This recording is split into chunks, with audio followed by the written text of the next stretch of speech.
Just 2 games in the evening window here on NFL Saturday. I'm Mary to you and yours, and the gift that keeps on giving is the San Francisco 49ers. 8 wins in a row following a 37-20 triumph over the Washington Commanders. It was a back-and-forth ball game early on, but second half belonged to the San Francisco offense. Points on 6 of 7 second-half drives. In total sum of the parts, now 11-4. They've already wrapped up that division, just playing for momentum and seeding. And when it comes to San Francisco, they got a whole lot of both. All right, let's dive in with the 2-time Super Bowl champ Bryant McFadden. B-Mac, a Merry Christmas and Happy Holidays to you and yours, and a Merry Christmas up in Northern California right now as the Niners keep on rolling with Brock Purdy at quarterback. Sort of flipping the script here. Usually it's the second half defense that emerges for the 49ers. It was a second half offense here. Finding new ways to win at this point in the season tells you what about the Niners? This is a team that's well prepared. You look at how they started the second half. That first offensive possession, they came out aggressive, allowing Brock Purdy to throw the football around. He was very, very efficient, and they became explosive in the second half. It wasn't like the first half was a dud, but what we saw was better adjustments, being able to provide big-time production and consistency on both sides of the football. This is a well-coached team, Joe, that we're seeing. And right now, if you look at the way they do things offensively, you kind of forget that Brock Purdy came into the season as, at best, the third-string quarterback. You know what I mean? So looking at how he's been able to jump into the saddle, this team hasn't missed the beat. Kudos to the coaching staff. Kudos to Kyle Shanahan for getting this young quarterback prepared to go, and everybody else is just rallying around him. Well, let's talk a little bit more about Purdy here, because we've sort of taken the governor off here, and he's still undefeated as a starting quarterback. Got to throw it 22 times in this game, and we are talking about a San Francisco offense that no matter who the quarterback is, sort of is predicated by the run. Purdy goes for 234, 2 touchdowns and an interception. That's all well and good, but talk to me about the body language of Brock Purdy. He's out there positioning himself as if he was the day one starter. You said it. He's a third stringer that's really just picked up this mantle seamlessly and continued this winning streak.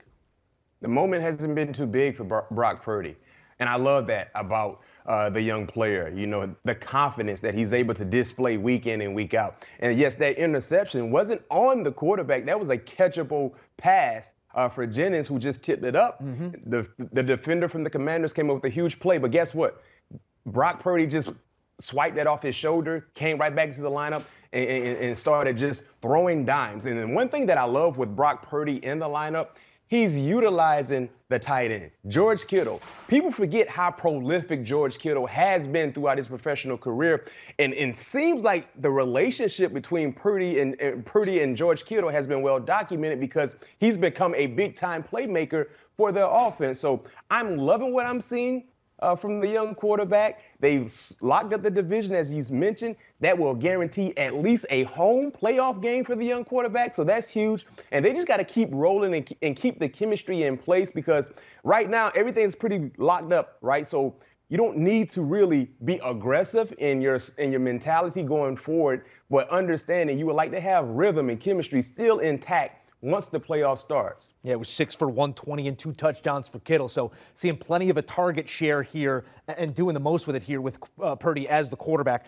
Got to talk about the quarterback situation on the other side. Taylor Heineke stole the hearts and minds of many Commander fans and fans across the NFL. But we do get to see Carson Wentz for the first time in a long time at the end of this game. It did lead a very productive drive down the field in his first drive. Moving forward, this is a Washington team with very much alive playoff chances, as 6, 7, 8, and 9 in the NFC playoff picture all lose here on Saturday. If they are to move forward and move into the playoffs, who's the quarterback that's going to take them the furthest in your eyes? Yo, Joe, you know who the answer is for that. It's Carson Wentz. Carson Wentz was going to be on the sideline as long as Taylor Heineke just keep everything copacetic, to say the least. Just play smart football. Not necessarily saying he had to win this ball game today, but the turnovers could not be a main priority in why they lost this ball game. So once again, we saw costly turnovers from Taylor Heineke. You can't really say it was all on his fault, but you got to protect the football, right? We saw that last week that led to a big-time touchdown for the New York Giants. We saw that once again with Bosa. So it was only a matter of time. You know, Taylor Heineke was only going to stay in the lineup as long as he's playing efficient football. He's out of the lineup right now. They're going right back to the money man. And let's keep it real. Carson Wentz jumped into the saddle. 12 of 16, 123, 1 touchdown against a real good defense, right? Now, the pressure wasn't really on him because he was just trying to come from behind, fight from behind to get back into this game to make it more competitive. But I think moving forward, yes, they're going to go back to the money man to allow him to earn his paycheck. And let's keep it real. And remember, they still have a chance to get into the playoffs regardless losing today. So let's see, can Carson Wentz wheel them back into that playoff conversation? Yeah, I think the biggest bean in that conversation on the Wentz side of the scale is the playoff, the late season experience, someone with that pedigree moving forward. I do want one more here on San Francisco because you get to this point of the season with really good football teams and you're trying to find the little issues to sharpen up and to clean up here. And I'm sure there's plenty for Kyle Shanahan to coach on here in the week to come. But I want to talk about the deep ball. This is a team that struggled defending the deep ball throughout the season. And again, we saw some chunk plays here out of a Washington offense that often lacks that explosion. If you're getting in that DB room for the 49ers, they've done plenty good this season. But if you're coaching up some of the things on defending the deep ball, what are you telling to those guys? And just keep everything in front of you.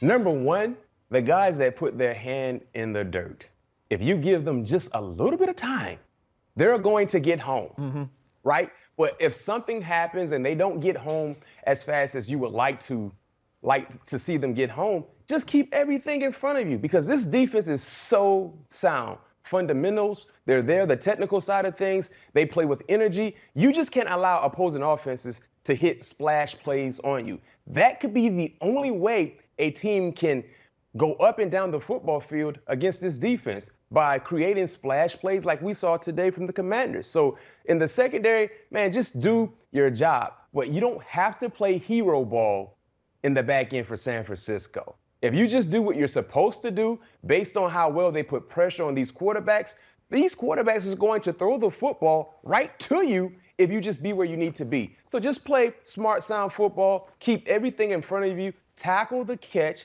and the scheme, the talent will do everything else. And if Brock Purdy gets you 37, you're walking away with the W more times than not. Bryant McFadden, appreciate you, pal. Yes, sir. Here's a look at the fantasy numbers out of this matchup. Purdy got you 19 if your stream's starting 234, 2-1, and that one, as Max said, really didn't belong to him. Terry McLaurin, not pictured, but 17 fantasy points. Christian McCaffrey, a little short of his projection here with 13. Did get you to the end zone to salvage the day. Big winner, George Kittle, coming to life with Brock Purdy as his quarterback. 30 points on $120 and 2 total touchdowns. Do you want a sports network that delivers everything that matters about the game? The highlights, the picks, the instant analysis, no yelling, no fake debates, no politics. Hit the subscribe button and never miss a moment.